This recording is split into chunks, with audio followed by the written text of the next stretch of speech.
Alright guys, this is going to be a really quick video about how you put a new sprocket on your dirt bike. This is a Rieju Marathon Pro 125.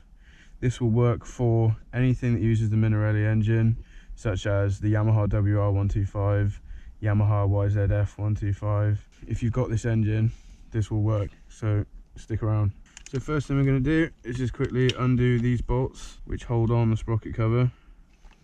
For reference, those bolts are a 10mm socket.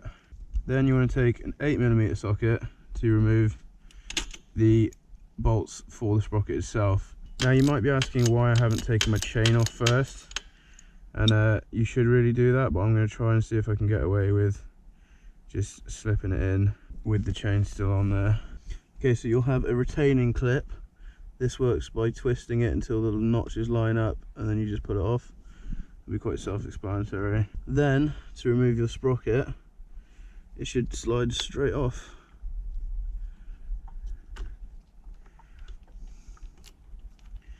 Tidy. Okay, so if you're wondering, does my sprocket need replacing, have a look at the shape of the teeth. If they're hooked like that, it's no good.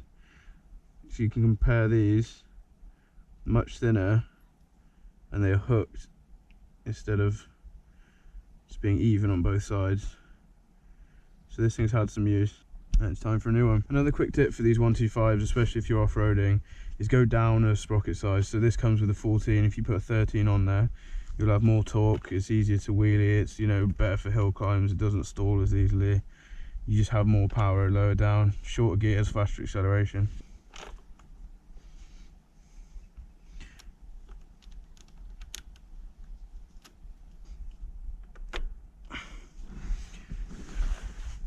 So again guys, it's just about lining up those slots.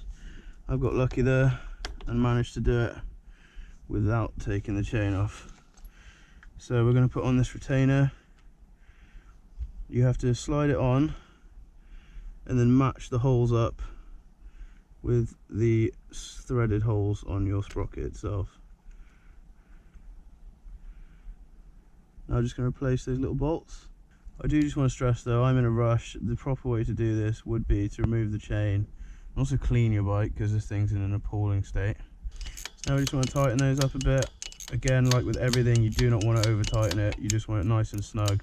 So thinking about it not vibrating loose, but not tighten it so much that you damage the threads or round the bolt. So that is now in a state that I would describe as nice and tight. Then we just want to whack back on the cover and you're good to go. So this was a quick and easy guide to changing the sprocket on your dirt bike. Thanks for watching. If you found it useful, please do subscribe, and I'll see you in the next one.